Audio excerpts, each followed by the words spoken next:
الحمد لله الحمد لله نحمده ونستعينه ونستغفره ونؤمن به ونتوكل عليه ونعوذ بالله من شرور أنفسنا ومن سيئات أعمالنا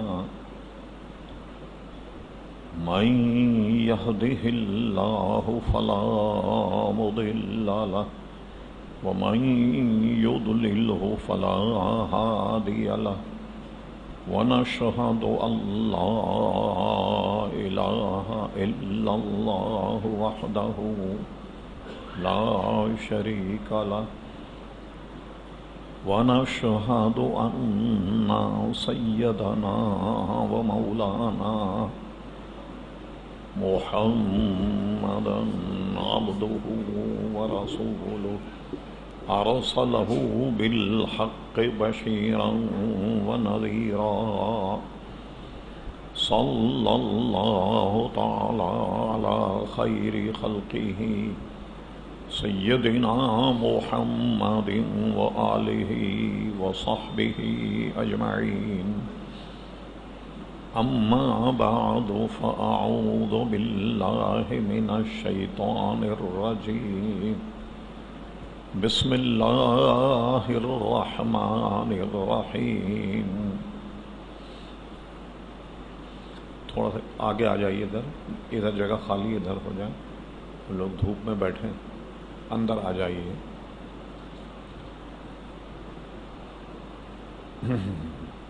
بہت بہت شکریہ. آگے کھسکتے جائیے تاکہ جگہ بنتی جائے.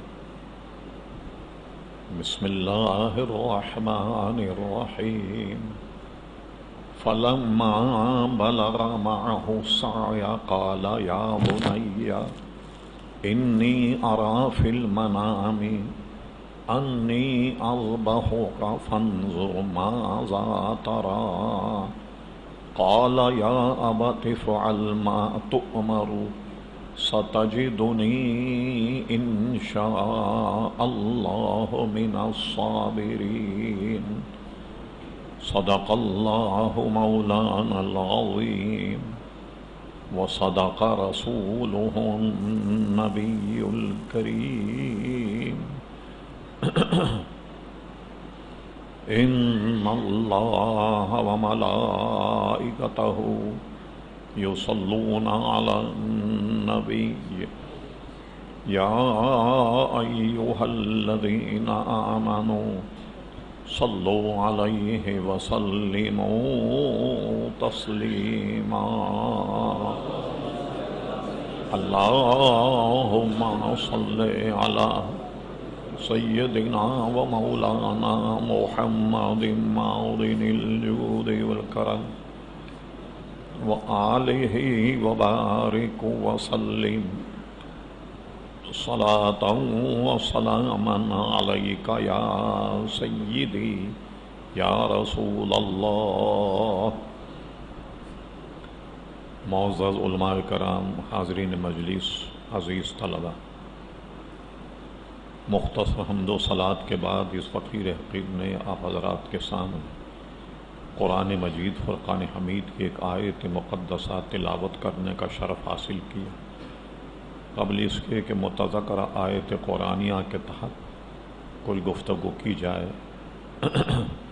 اللہ تبارک و تعالیٰ سے دعا کہ وہ اپنے پیارے حبیب لبیب نبی کریم علیہ وعلی آلہ افضل الصلاۃ و تسلیم کے صدقے و تحفے مجھے حق کہنے کی توفیق عطا فرمائے.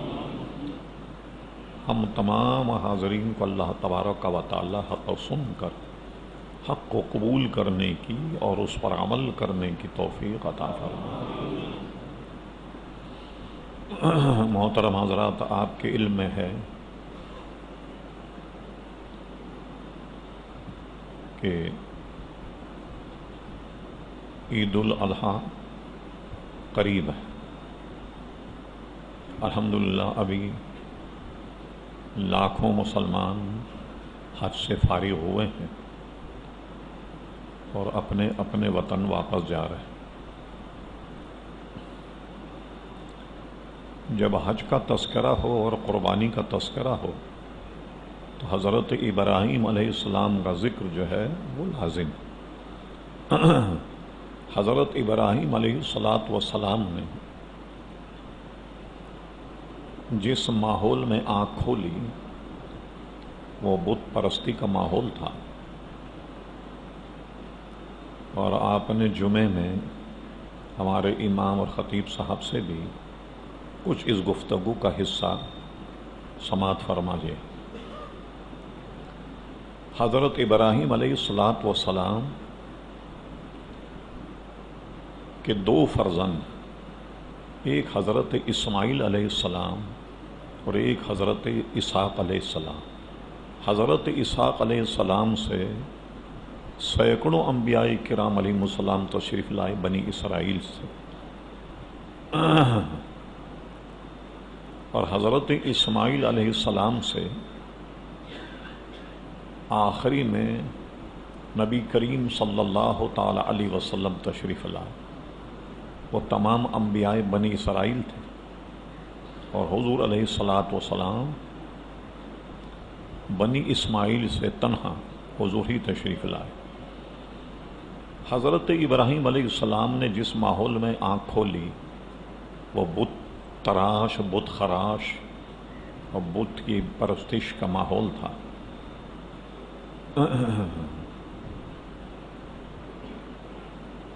آپ کے چچا آزر وہی بت کی پوجا کیا کرتے تھے، اور یہ آپ کے ذہن میں رہے کہ آزر حضرت ابراہیم علیہ السلام کا والد نہیں۔ تفسیر ابن عباس میں حضرت ابراہیم علیہ السلام کے والد ماجد کا نام طارق ہے، طارق بن ناخور، اور وہ بت پرست نہیں تھے۔ اور حضرت ابراہیم علیہ السلام کی والدہ ماجدہ بھی بت پرست نہیں تھی، وہ مومنہ تھی۔ اس کی دلیل یہ ہے کوئی بھی کافر مر جائے اس کے لیے دعائے مغفرت حرام ہے، اس کی بخشش ہونی نہیں، تو اس کے لیے دعائے مغفرت بھی نہیں کی جائے گی، نہ اس کی نماز جنازہ۔ بلکہ ہمارے اکابر علماء نے لکھا کہ کوئی کافر اگر مرے تو اس کے نام کے ساتھ مرحوم بھی لکھنا جائز نہیں۔ مرحوم کے معنی لوگ سمجھتے ہیں مرا ہوا، مرحوم کے معنی ہے اللہ تبارک و تعالیٰ اس پہ رحم کرے۔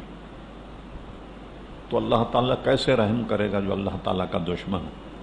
اور مرحوم اور مغفور بھی نہیں کہا جائے، یہ تمام چیزیں مسلمانوں کے لیے کہ ہم دعا کریں گے اللہ تعالیٰ اس پہ رحم فرمائے، یا مغفور کہ اللہ تبارک و تعالیٰ اس کی مغفرت فرمائے۔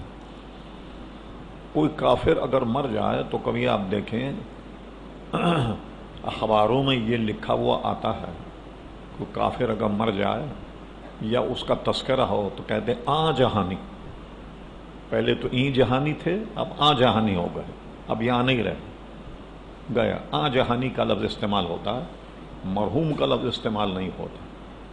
تو کسی کافر کے لیے مرحوم کا لفظ استعمال کرنا جائز نہیں۔ بہت سارے حضرات خصوصاً تاریخ داں بلکہ پولیٹیکل سائنس پڑھاتے ہیں تو اچھے بھلے پڑھے لکھے لوگوں کو دیکھا، گاندھی کو بھی مرحوم کہہ دیتے، نہرو کو بھی مرحوم کہہ دیتے۔ اچھا، اور گاندھی کا تو ایک اور مسئلہ ہے، لوگ کیا کہتے ہیں مہاتما جی گاندھی، اصل میں یہ لفظ ہے مہا، اور اگر ہم اس کا ترجمہ اردو یا عربی میں کریں تو اس کا معنی ہے مقدس یا مکرم یا اکبر یا اعظم، اور ہندی میں تما کہتے ہیں روح کو۔ تو اب کیا معنی ہوا اس کا؟ مہاتما جی گاندھی کا مطلب یہ ہوا کہ مقدس روح، تو ایک ایسے کافر اور بے ایمان کو مقدس روح کیسے کہا جائے؟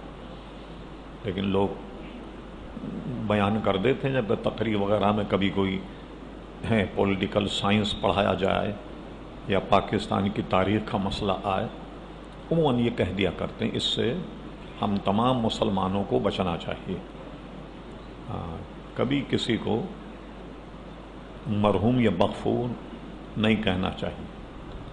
اور یہ تو بہت ہی زیادہ خرابی ہے کہ مہاتما جی گاندھی کہیں مقدس روح یا عظیم روح. ہمیں تو یہ نہ زیب دیتا ہے نہ جائز. غرض ابراہیم علیہ السلام کے والد پکے مومن تھے. اب ہم چند چیزیں آپ کے سامنے پیش کرتے ہیں کہ یہاں طلباء بھی ہیں اور یہ بات ریکارڈ بھی ہو رہی ہے اور ریکارڈ میں بھی آ جائے تو بہت اچھا. جب یہ میں نے بتایا کہ کسی کافر کے لیے دعائے مغفرت جائز نہیں، تو حضرت ابراہیم علیہ السلام دعا کرتے ہیں ربنا اغفر لی ولی والدی، اے اللہ تعالیٰ میرے والدین کی مغفرت فرما. تو نبی سے حرام کام ہو نہیں سکتا. تو اللہ کے نبی اگر ان کے والدین مومن نہ ہوتے تو ان کے لیے کبھی بھی مغفرت کی دعا نہیں کرتے. ایک بات یہ ہے. اور دوسری بات یہ ہے چونکہ حضور علیہ السلام ان کی اولاد سے ہیں. اعلیٰ حضرت فاضل بریلوی نے ایک بڑا مفصل فتویٰ لکھا ہے شمول الاسلام، وہ اب فتاوی رضویہ میں چھپ بھی گیا ہے، کس زبان بہت نایاب تھا. اس میں اس مسئلے کو بڑی تفصیل سے بیان کیا. وہ ذہن میں رہے آپ کے، خصوصاً وہ طلباء جو یہاں شریک ہیں. حضور علیہ السلام نے فرمایا کہ میں طیب ارحام اور طیب پشتوں سے منتقل ہوتا ہوا آیا. تو ابراہیم علیہ السلام اگر ان کے والد اگر مومن نہ ہوتے تو طیب پشت کیسے ہوتی؟ ان کے والدہ اگر مومن نہ ہوتی تو طیب رحم کیسے ہوتا؟ فرمایا میں طیب ارحام اور طیب پشتوں سے منتقل ہوتا ہوا آیا ہوں. اللہ تبارک و تعالیٰ نے دنیا کے دو حصے کیے، ایک کا نام ہے عرب، ایک کا نام ہے عجم. اور ظاہر ہے کہ عجم پر عرب کو فوقیت ہے. اللہ تعالیٰ نے مجھے عرب سے پیدا کیا اور عرب کے کئی قبیلے تھے اور سب سے معزز قبیلہ جو ہے وہ بنی ہاشم تھا. تو اللہ تبارک و تعالیٰ نے بنی ہاشم سے مجھے کیا. تو میں ظاہری معاملات میں بھی تم سب سے افضل اور اولا. اب آئیے حضور کے والدین پر ایک بحث چلی کچھ سال پہلے. آپ نے سنا ہوگا اور یاد بھی ہوگا کہ حضور کی والدہ ماجدہ کا جو مزار شریف ہے، لوگوں کو تو ظاہر ہے کہ پتہ چل ہی جاتا کہیں نہ کہیں سے. لوگ جوق در جوق ان کے مزار پر جانے لگ گئے. پھر ہمارے حضرات نے ایک زیادتی یہ کی کہ ان کے مزار پر رنگ بھی کر دیا، چادر بھی چڑھا دی. اب یہ باتیں سعودیوں کو تو اچھی نہیں لگتی نا، وہ اپنے لیے جو چاہے چڑھائیں، مگر یہ نشانیاں کوئی وہ باقی نہیں رکھنا چاہتے. اچھا، حیرت کی بات تو یہ ہے کہ ابھی بھی کبھی آپ حج پہ جائیں، موقع ملے تو آپ مکہ میں ایک میوزیم ہے، وہاں جائیں آپ تو اب دیکھیے کہ مزارات کو تو قائم نہیں رکھتے، ڈھا دیتے ہیں، بلڈوز کر دیا، گرا دیے بڑے بڑے مزارات، ٹریکٹر چلا دیے، جتنے قبے بنے ہوئے تھے ان سب کو گرا دیا. اور کبھی فرصت ہو تو آئیے میرے پاس. ایک مصری مصنف ہے جس کی 2 جلدیں میرے پاس موجود ہیں جو سعودی عرب میں بینڈ ہے. میں پرانی آپ کو تصویریں دکھاؤں. جنت معلا، جنت البقیع، حضرت عثمان غنی رضی اللہ عنہ کا مزار پر انوار بہت شاندار قبے کے ساتھ بنا ہوا تھا. ایک مرتبہ ہم نے جنت البقیع کا قدیمی فوٹو اپنا جو رسالہ نکلتا ہے ترجمان اہل سنت، اس میں بھی اس کو شائع کیا. غرض یہ کہ یہ سب انہوں نے ڈھا دیا. اب میوزیم میں اگر آپ دیکھیں تو ان کے جتنے بھی بادشاہ گزرے ہیں، ان کی تلواریں ہیں، ان کے گھوڑے کی زین، وہ تک محفوظ ہیں نشانی کے طور پر. میوزیم میں اپنے بادشاہوں کے آثار اور نشانیاں تو محفوظ رکھی. اگر مٹایا ہر وہ چیز مٹا دی جس کا تعلق نبی کریم علیہ السلام سے ہو، سب کو تلف کر دیا، یہاں تک کہ بزرگان دین کے مزارات اور ان کے قبے وہ بھی گرا دی۔ حضرت خدیجۃ الکبریٰ کے مزار کا قبہ اتنا عالی شان، اگر آپ فوٹو میں دیکھیں تو اس کو انہوں نے گیتی اور پھاوڑے سے کھود کر کے اس کو پھینک دیا، اور تمام اہل بیت کے مزارات جنت البقیع میں داخل ہوتے ہی دہنی جانب ان سب کو انہوں نے مسمار کر دیا، یہاں تک کہ حضرت فاطمہ رضی اللہ تعالی عنہا کا روضہ اور ان کی قبر کو بھی مسمار کر دیا، اور اپنی نشانیاں ساری چھوڑ دیں۔ بلکہ یہاں تک کہ ایک مصری مورخ نے لکھا، ان باتوں کو لکھ کر جو میں عرض کر رہا ہوں، پھر اس نے کہا کہ آپ خیبر جائیں، خیبر میں جو یہودیوں کا قلعہ فتح کیا تھا حضور علیہ السلام نے، جس کے متعلق مشہور ہے کہ اس کا پھانٹک بہت بڑا تھا، اس زمانے میں کوئی قوی ہتھیار نہیں ہوتے تھے جیسے گولہ یا بارود کہ کسی طرح مار دیا جائے تو گیٹ جو ہے وہ ٹوٹ جائے یا پھٹ جائے اور لوگ اندر داخل ہو جائیں، وہ محصور ہو جاتے تھے قلعے میں۔ تو حضرت علی رضی اللہ عنہ نے کیا کیا کہ جب دیکھا کہ یہ مسخر نہیں ہو رہے، کیا کیا جائے، حضرت علی نے وہ پھانٹک اٹھا لیا اور وہ اکھاڑ کر کے ایک طرف ڈال دیا، اور ساری فوج جو تھی وہ قلعہ خیبر میں گھس گئی، اور آنن فانن میں قلعہ خیبر جو تھا وہ فتح ہو گیا۔ اب آپ کو تعجب ہوگا، پورا قلعہ خیبر انہوں نے بالکل محفوظ رکھا ہوا، چاروں طرف سے باڑ لگا دی تاکہ کوئی قریب جا کر اس کو نقصان نہ پہنچا دے۔ یہودیوں کا قلعہ تک انہوں نے محفوظ رکھا ہے، اور بھی اگر نشانیاں ہوتی تو وہ بھی محفوظ رکھتے ہیں۔ ہاں، کس سے دشمنی ہے؟ حضور کی نشانیوں سے، صحابہ کرام علیہم رضوان کی نشانیوں سے، وہ ان کو برداشت نہیں، ہر ایسی چیز کو مٹا دیتے ہیں۔ بلکہ بہت زیادہ دنوں کی بات نہیں ہے، آپ میں کافی حضرات نے حج کیا، عمرے پہ گئے، حضور کی جالی پر دیکھا اب یا محمد لکھا ہوا تھا صلی اللہ علیہ وسلم، اس کو کیا کیا انہوں نے، یہ ان کے مذہب کے خلاف تھا، وہ پیتل کی بنی ہوئی جالی تھی، تو انہوں نے کیا کیا، بڑی ترکیب سے وہ جو گولائی تھی اس کو کاٹ کر اسی سائز کا یا مجیدو لکھ کر کے وہاں لگا دیا۔ دھوکہ لوگوں کو یہ ہو یا مجید اور یا محمد صورتاً ملتے ہوئے نظر آتے، کسی کو پتہ ہی نہیں چلے، وہ لگا دیا ہے یا مجیدو، اور یا محمد نکال کر انہوں نے اس کو کاٹ کر اس کو تلف کر دیا۔ ایسی تمام چیزیں انہوں نے مسجد نبوی شریف سے بھی نکال دی، جہاں جہاں بھی کوئی ایسی نشانیاں تھیں ان سب کو انہوں نے تلف کر دیا، جہاں تک ان کا بس چلا سب کو ختم کر دیا۔ بلکہ آپ کو تعجب ہوگا کہ یہ واقعہ تقریباً 1926 یا 27 کا ہے، جب انہوں نے یہ سارے معاملات کیے، تو اس کے کرنے کے بعد میں ہندوستان سے ایک وفد آیا۔ اخبار جہاں میں اس زمانے کے ایک صحافی کا مضمون جس کا نام غالباً ریاض احمد ریاض حسین تھا، اس کا انٹرویو اخبار جہاں میں آیا۔ ہندوستان سے یہ جب خبر پہنچی ہندوستان میں کہ ان جنت البقیع کو مسمار کر دیا، تو اکابر علماء کا ایک وفد ہندوستان سے آیا، جسے مولانا عبد الحامد بدایونی صاحب، علامہ مولانا عبد العلیم صدیقی رحمۃ اللہ تعالی علیہ، اور یہ صحافی جن کا میں نے ذکر کیا، اور اس وقت میں مولانا محمد علی جوہر بھی تھے۔ وہ سعودی حکومت سے ملنے کے بعد ان کو کہا کہ ہندوستان میں آپ کے اس فعل سے بڑا غیظ و غضب پایا جاتا ہے، تو آج آپ اگر جنت البقیع میں جائیں تو دیکھتے ہیں آپ کے کچھ نہ کچھ پتھر وغیرہ قبروں پر ہیں۔ یہ بھی اس وفد کی کوشش تھی، اور انہوں نے اس وفد سے وعدہ کیا کہ آپ ہندوستان کے مسلمانوں کو جا کر بتائیں، ہم 1 سال میں اس کی دوبارہ تعمیر کر دیں گے۔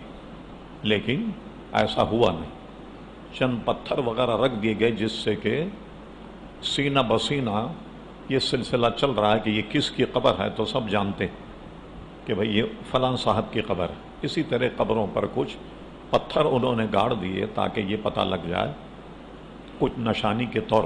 مگر یہ بھی بہت بعد میں. جنت البقیع شریف سے ساری نشانیاں مٹا دیں. جنت مالا شریف جو مکہ میں ہے اس کا جو حال کیا ہے آپ کو تعجب ہوگا کہ قبرستان میں سے ایک روڈ نکال دیا. اب نہ جانے اس راستے کے نیچے کتنی قبریں ہوں گی جس میں لوگ جاتے ہیں. ایک پل بنا دیا. اس لیے ہمارے فقہا نے لکھا، شامی وغیرہ میں موجود ہے کہ قبرستان میں کوئی نیا راستہ نکالا جائے اس راستے کو اختیار نہیں کیا جائے، کہ وہ راستہ جب نیا نکلے تو یقیناً نیچے کوئی قبریں ہوں گی مسلمان کی. عام مسلمان کی قبر پر پیر رکھنا جائز نہیں ہے. بلکہ ایک حدیث شریف میں ہے کہ حضور علیہ السلام تشریف لائے تو ایک شخص کو دیکھا وہ قبر سے ٹیک لگائے بیٹھا تھا. تو حضور نے فرمایا کیوں صاحب قبر کو تکلیف دیتا ہے، سیدھا ہو کر بیٹھ.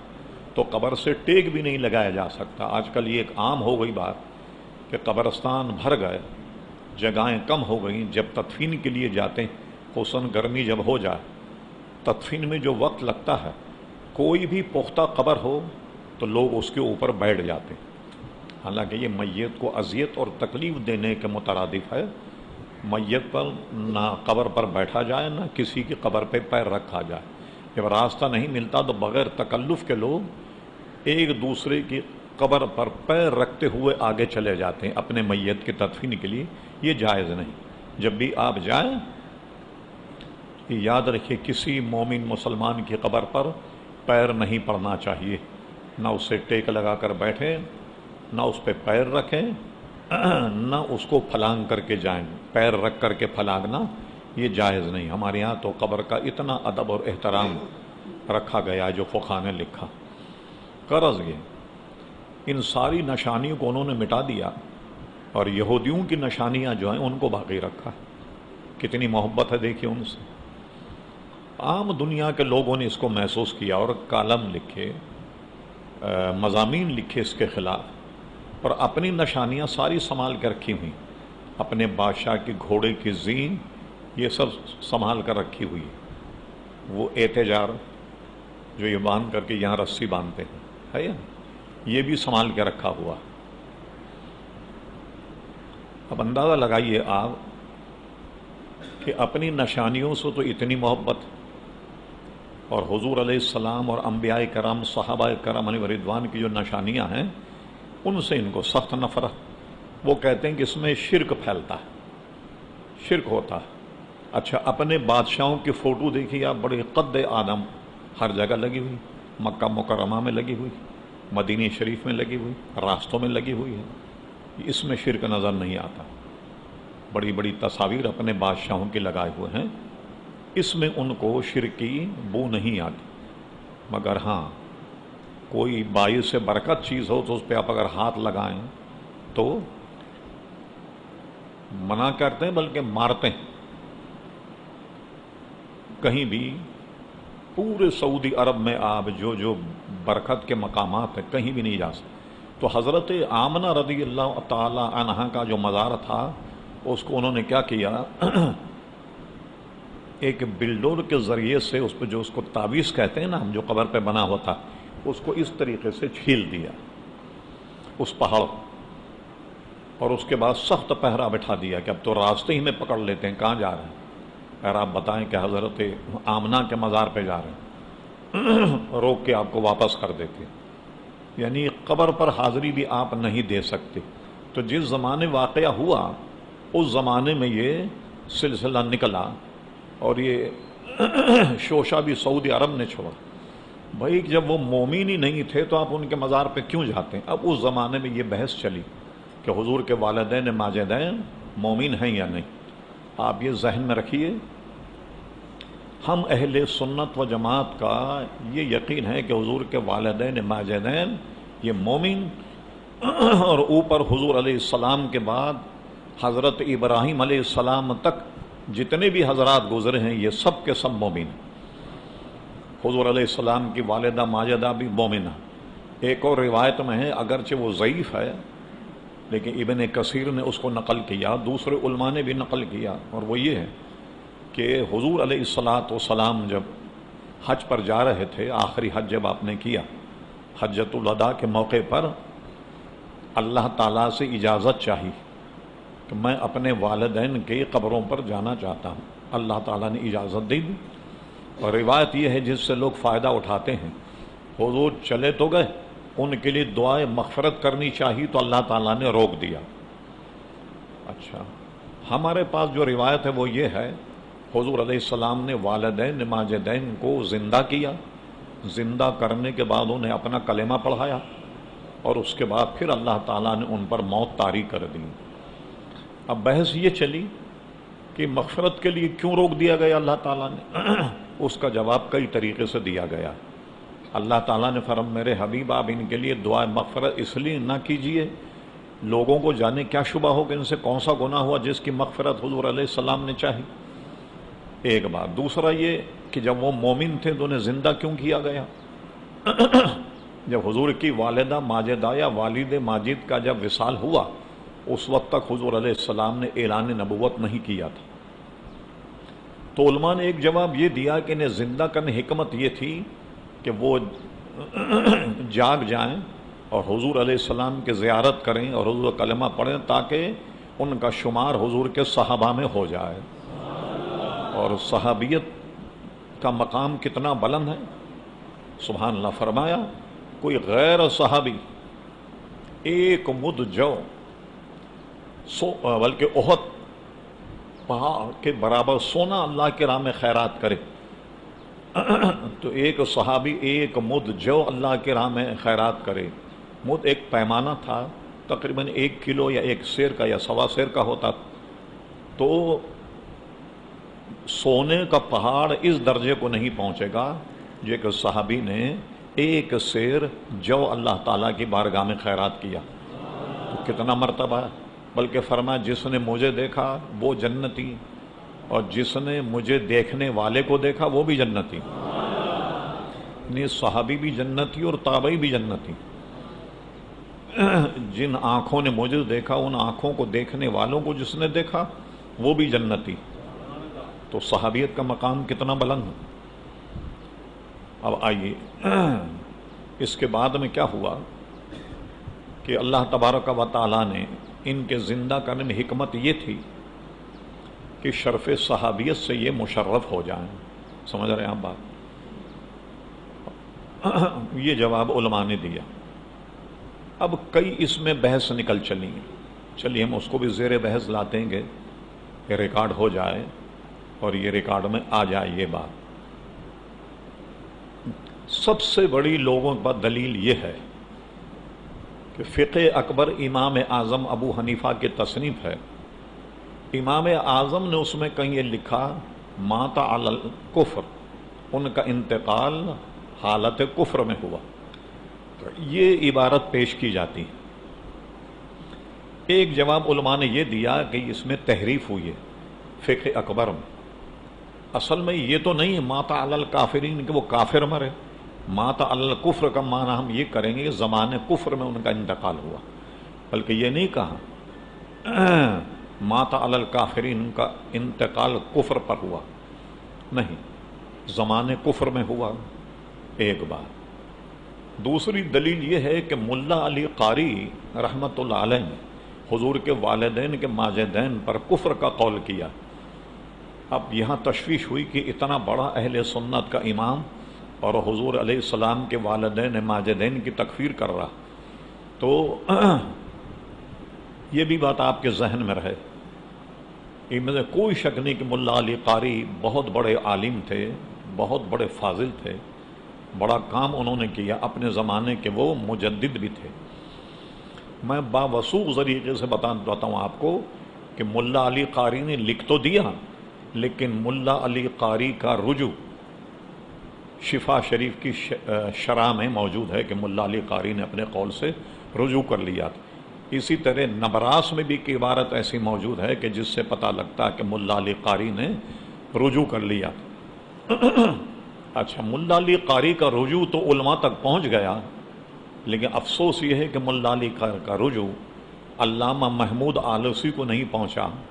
علامہ محمود آلوسی نے اپنی تفسیر میں ملا علی قاری پر بڑے سخت جملے استعمال کیے اور اللہ تعالیٰ انہیں معاف فرمایا، غالباً ان کا رجوع ان تک پہنچا نہیں۔ اچھا، سب سے بڑی دلیل جو ہمارے خلاف استعمال ہوتی وہ یہ ہے کہ فقہ اکبر میں یہ عبارت موجود ہے، مات علی الکفر۔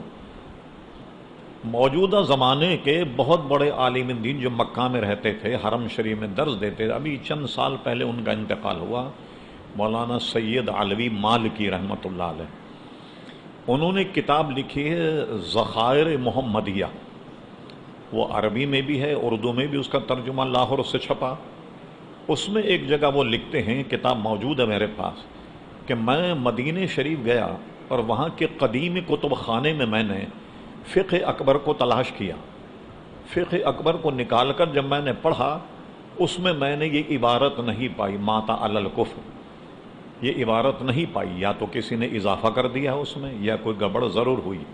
ایک جواب انہوں نے یہ دیا کہ عموماً کتابت میں غلطیاں ہو جاتی ہیں، تو یہ تھا اصل ما مات علی الکفر، ایک ما رہ گیا جس کی وجہ سے اب عبارت یہ بن گئی کہ مات علی الکفر۔ تو کئی جواب اس کے دیے گئے، بہرحال وہ جو ہے کہ زندہ کیا، حضور نے کلمہ پڑھایا، تو اس میں اگرچہ یہ حدیث ضعیف ہے مگر جب حضور کے فضائل میں ہو حدیث کو مانا جائے گا۔ اس پر ہم نے انگوٹھے چومنے کے بیان میں آپ کو بتایا تھا، اعلیٰ حضرت فاضل بریلوی کی کتاب منیر العین، اس کا مطالعہ فرمائیں کہ حدیث سے ضعیف کہاں معتبر ہے اور کہاں معتبر نہیں ہے، اور جب کافی لوگ اس کے راوی ہو جائیں تو پھر وہ ضعیف نہیں ہوتی بلکہ قوی ہو جاتی ہے۔ سارا اصول منیر العین فاضل بریلوی کا رسالہ، اس میں ملاحظہ فرمائیں، اس میں اعلیٰ حضرت فاضل بریلوی اس عنوان پر بڑا مبسوط کلام فرمایا جو پڑھنے اور دیکھنے کے لائق۔ اب ایک مختصر میں بات کرتا ہوں جو آپ کی سب کی سمجھ میں آ جائے۔ ایک مرتبہ حضور علیہ الصلاۃ والسلام حضرت انس بن مالک رضی اللہ عنہ کے یہاں دعوت میں پہنچے۔ جب دسترخوان بچھایا گیا تو دسترخوان یا رومال وہ میلا تھا۔ صحابہ کرام پر بڑا بار گزرا کہ حضور علیہ السلام دعوت میں تشریف لائیں اور دسترخوان اتنا میلا۔ حضرت انس لوگوں کے تیور دیکھ کر کے پہچان گئے، آپ نے وہ دسترخوان اٹھایا اور جلتے ہوئے تندور میں ڈال دیا۔ صحابہ کو یہ گمان ہوا ہوگا شاید یہ ناراض ہو گئے، اٹھا کر انہوں نے کپڑے ہی کو جلا دیا، لیکن جب تندور میں ڈالا تھوڑی دیر کے بعد اسے نکالا، وہ بالکل صاف اور شفاف تھا۔ صحابہ حیران ہو گئے کہ یہ کیا ہوا، اگر وہ نہ بتاتے تو یہ عقدہ نہیں کھلتا۔ پوچھا انس یہ کیا معاملہ ہوا؟ حضرت انس ابن مالک نے فرمایا بات یہ ہے، ایک مرتبہ حضور علیہ السلام دعوت میں تشریف لائے تو آپ نے اس رومال سے اپنا ہاتھ صاف کیا تھا، تو اب میرا عقیدہ یہ ہے کہ جس کپڑے پر حضور کا دست اقدس مس کر جائے اسے آگ نہیں جلا سکتی، تو آگ نے میل تو جلا دیا، کپڑا نہیں جلایا۔ اب یہ بات کتنی آسان ہے سمجھنا کہ جس پر حضور کا ہاتھ لگ جائے وہ آگ نہیں جلاتی اس کپڑے کو، اور جس شکم میں حضور 9 مہینے رہے ہوں اسے آگ کیسے جلائی؟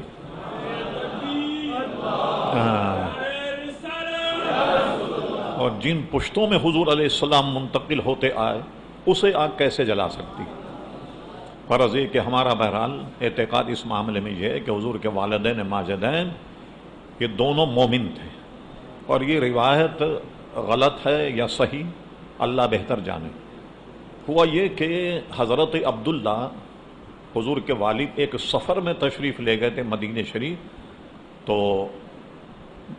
مسجد نبوی کی دیر سے توسیع ہوئی ہے، وہاں ایک وقت میں چادریں پڑی ہوئی تھیں، وہ آدمی پختہ کر دی گئیں، وہاں ان کی قبر تھی۔ جب مسجد نبوی کو توسیع کرنے کا معاملہ آیا تو انہوں نے وہاں 4 صحابہ کی قبریں تھیں اور ایک حضرت عبداللہ، یہ یہاں نمایاں طریقے سے چھپا، اور ہمارے پاس اخبار کی کٹنگ بھی موجود نوائے وقت کی، اور ہندوستان کے تمام اخبار میں یہ سرخی میں چھپا۔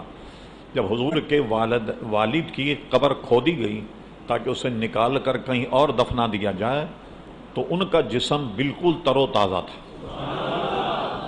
جیسا کہ ابھی دفن ہوئے. تو ظاہری اسباب میں بھی آپ دیکھ لیں کہ یہ بات، بلکہ آپ کو مشہور ہے اور یاد بھی ہوگا، دریائے دجلہ کے کنارے 2 صحابہ کے مزار تھے، اور اس وقت جو بادشاہ تھا اس کو شاہ فیصل اول کہتے، اس لیے کہ شاہ فیصل تو سعودی عرب کا بھی بادشاہ، اس کا نام بھی شاہ فیصل تھا، اس لیے اس کو شاہ فیصل اول کہتے تھے. اس کے خواب میں آن کر ان صحابہ نے بشارت دی کہ ہماری قبروں میں پانی آ گیا ہے، ہمیں منتقل کر دیا جائے. اس نے علماء سے فتوے لیے تو علماء نے بھی کہہ دیا کہ ٹھیک ہے کر دیا جائے، مگر پہلے اس کے اسباب کی طرف دیکھا گیا کہ یہ پانی اگر دریا سے نیچے آیا تو دریا اور قبر کے درمیان کوئی کھدائی کی جائے اور دیکھا جائے کیا پانی وہاں سے آ رہا. جب ان کے قبر کے قریب جانب دریا جب کھدائی کی گئی تو وہ بالکل خشک تھا، وہاں پانی نہیں تھا. اب یہ گمان ہوا کہ پانی ادھر سے تو نہیں آ رہا. بہرحال جب انہوں نے خبر دی کہ ہماری قبروں میں پانی آ گیا تو سارے عراق کے علماء سر جوڑ کر بیٹھے اور اس پر غور کرنے کے بعد طے یہ کیا کہ ان کی قبروں سے نکال کر ان کو دوسری جگہ منتقل کر دیا جائے. یہ بات پھر مشہور کی گئی تو بادشاہ نے ایک اچھا کام یہ کیا کہ ابھی نہیں کرتے، حج قریب ہے، حج کے موقع پہ کرتے ہیں تاکہ لوگ اس میں زیادہ سے زیادہ تعداد میں ان کی زیارت سے مشرف ہوں. یہ اعلان ساری دنیا میں ہو گیا. یہ جو ویڈیو ہے یہ جرمنی نے ایجاد کر لی تھی اس زمانے میں، یہ غالباً 37 کی بات ہے، 1937 یا شاید اس سے بھی پہلے. اعلان کرنے کے بعد انہوں نے کیا کیا، اب ایک پر ایک آدمی ٹوٹا جا رہا، جیسے طواف میں ہوتا ہے، رمی میں ایک دوسرے پہ گرتے ہیں تو آدمی مر جاتے ہیں، اٹھ ہی نہیں سکتا آدمی. جب یہ صورتحال ہوئی تو انہوں نے کیا کیا کہ کیمرہ صحابہ کے قبروں پر لگا کر سامنے ایک 15 فٹ کی اسکرین لگائی کہ بھئی آپس میں لڑیں مرے نہیں آپ، جو کچھ کارروائی ہوگی یہاں آپ کو دکھا دی جائے گی. خیر صاحب وہاں لگا دیا گیا، اور اس سے کہیں یہ نہ سمجھ لیں آپ کہ ویڈیو بنانا جائز ہو گیا. ہاں یہ بھی پہلے بتا دوں میں آپ، اس لیے کہ صحابہ کرام کا تو وصال ہو چکا، وہ تو مکلف نہیں تھے، ہم اور آپ تو مکلف ہیں نا. صرف پبلک سے جان بچانے کے لیے یہ کام کیا گیا اور سامنے ساری کارروائی دکھائی گئی. تو پھر لوگوں نے پریشان نہیں کیا، سب دیکھتے رہے کارروائی. جب ان کو نکالا گیا تو نکالنے کے بعد میں ان کے جسم بالکل تر و تازہ تھے، یہاں تک کہ جو کفن تھے ان کے بدن پر وہ کفن بھی سلامت تھے. جب اس کو ایسے نوچا جاتا تو البتہ وہ پھٹ جاتا، لیکن سبوں نے دیکھا کہ ان کی شکل و صورت بالکل، اور یہ بھی اخباروں میں چھپا کہ ایک صحابی تھے ان کی داڑھی جو تھی وہ سفید تھی، دوسرے صحابی کی داڑھی جو ہے وہ سیاہ تھی. جن کی داڑھی سفید تھی وہ تھے حضرت حذیفہ ابن یمان، جو حضور کے رازدار صحابی تھے. جیسے کسی خاص آدمی کا ایک اس کا سیکرٹری ہوتا ہے نا، خاص سارے راز اس کو معلوم ہوتے ہیں، کس کو دینا ہے کس کا لینا. تو یہ حضور کے رازدار صحابی تھے. جب صحابہ کرام رضوان اللہ علیہم اجمعین دیکھا کہ منافقین حضور پر یہ طنز کر رہے ہیں کہ حضور علیہ السلام کو تم تو کہتے ہو کہ ساری غیب کی باتوں کا علم ہے، دیکھو ہم تو منافق ہیں، بناوٹی طور پہ ہم نے اسلام قبول کیا لیکن ہمیں تو حضور نہیں پہچان. یہ بات حضور علیہ السلام تک پہنچ گئی. حضور علیہ السلام نے مسجد شریف میں اعلان فرمایا وہ کون ہیں لوگ جو یہ کہتے ہیں کہ مجھے اس کا علم نہیں. تو پھر حضور کو جلال آ گیا، آپ ایک ایک کی طرف اشارہ کرتے فرماتے کھڑا ہو. وہ جب کھڑا ہوا فرمایا نکل باہر منافق. ملا علی قاری اس کی شرح میں لکھتے ہیں 70 منافقین کو ذلیل کر کے اس نے مسجد نبی سے باہر کر دیا. جب ان کو باہر کیا یہی وہ منافق تھے جنہوں نے مسجد درار بنائے، مسجد درارا کفر و بین التفریق بین الکفر، کیا ہے آیا تفریق بین المومنین، یہ وہاں سے کفر اور نفاق کی تفریق کرتے. اب بظاہر آپ دیکھیں اللہ کا گھر بنایا. حضور علیہ السلام نے ایک دن فرمایا کہ لگا دو اس کو آگ، اس کو جلا دیا گیا تاکہ اس کا وجود ہی نہیں رہے. تو مسجد درار اسی تناظر میں بنی کہ جب حضور نے مسجد سے باہر کر دیا تو انہیں اپنی مسجد الگ بنا لی، اور بنانے کے بعد پھر وہ حضور نے پوری ایک لسٹ حضرت حذیفہ ابن یمان کو دے دی، یہ یاد رکھو کبھی برا وقت پڑے تو کام آئے گا، سب کو دے دی، یہ منافق ہے، یہ منافق، یہ منافق۔ جن صحابہ کرام علیہ الزمان پر خوف خدا بہت زیادہ طاری تھا، انہوں نے ڈر کے مارے حذیفہ ابن یمان سے مل کر کہتے بھئی ہمارا نام تو نہیں ہے کہیں اس میں؟ فرماتے نہیں، بلکہ خود حضرت عمر فاروق حذیفہ ابن یمان کے پاس گئے، ذرا اپنی لسٹ دوبارہ دیکھو کہیں میرا نام تو نہیں، یعنی ڈر تھا اللہ تعالیٰ کا، خوف خدا میں انہوں نے یہ کیا۔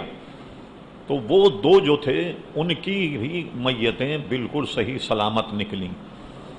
پھر ان کو وہاں سے نکال کر کے کہاں دفنایا گیا؟ باغ سلمان فارسی ایک جگہ ہے جو بغداد شریف سے کوئی 27-28 کلومیٹر دور ہے، جس کو باغ سلمان کہتے ہیں۔ یہاں حضرت سلمان فارسی کا مزار ہے، تو یہاں ان دونوں حضرات کو دفنایا گیا، اور آج بھی ان کے مزارات سلامت ہیں اور قبے بنے ہوئے ہیں۔ سلمان فارسی رضی اللہ عنہ جن کا تذکرہ گزشتہ میں آپ نے سنا، حضور علیہ السلام کے اتنے چہیتے صحابی تھے کہ حضور نے ایک حدیث فرمایا کہ سلمان میری اہل بیت سے، اور ان کی قبر پر یہ حدیث لکھی ہوئی بھی ہے کہ حضور علیہ السلام نے فرمایا کہ سلمان میرے اہل بیت سے۔ یہ اس جگہ کے گورنر بھی رہے، کوفے کے، جس جگہ ان کا مزار ہے، اور سادگی کا عالم یہ تھا حضرت سلمان فارسی۔ آج گورنروں کو دیکھیں تو آپ جانتے ہیں کہ کوئی ان کے قریب نہیں جا سکتا، ملنے کے لیے بھی قریب جائے تو اس کے جو گارڈ ہیں وہ گولی مار دیں گے آپ کو کہ بھائی تقریب کاری کا زمانہ، کہیں بم پھاڑنے تو نہیں آیا، اس سے مل بھی نہیں سکتے آپ۔ اور حضرت سلمان فارسی کی سادگی کا عالم یہ تھا کہ آپ تشریف لے رہے تھے، راستے میں ایک آدمی اپنا کوئی سودا لے کر سڑک پہ کھڑا ہوا کسی مزدور کا انتظار کر رہا تھا، اس سے فرمایا کیا ہے، کیوں کھڑے ہوئے؟ کہا یہ سامان وہاں پہنچانا، میں کسی مزدور کا انتظار کر رہا تھا۔ تو گورنر صاحب نے وہ سامان اپنے کندھے پہ اٹھایا اور جہاں وہ جانا چاہتا وہاں لے جا کر کے پہنچا دیا۔ بتائیے کوئی دنیا کا گورنر ہوگا جو کسی کا بوجھ اٹھا لے مزدور کی طریقے سے؟ تو یہ شان تھی حضرت سلمان فارس۔ ان دونوں صحابہ کو وہاں دفن کیا گیا، حذیفہ ابن یمان، اور ایک تھے غالباً عبداللہ بن جابر یا جابر بن عبداللہ، یہ جوان تھے، وہاں دفنایا گیا۔ الحمدللہ 2 مرتبہ ہم نے وہاں حاضری دی۔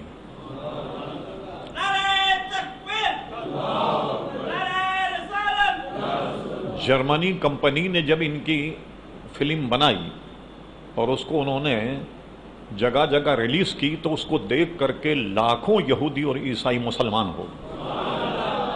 تو یہودیوں نے کیا کیا کہ بڑا زر کثیر خرچ کر کے وہ سارے فوٹو اور وہ ساری ریلیں ان سے لے لی، لینے کے بعد اس کو تلف کر دیا، جس کے پاس بھی کوئی آثار تھے اس سے خرید لیے۔ میں جب وہاں حاضر ہوا تو ایک مقامی آدمی نے مجھے بتایا کہ یہاں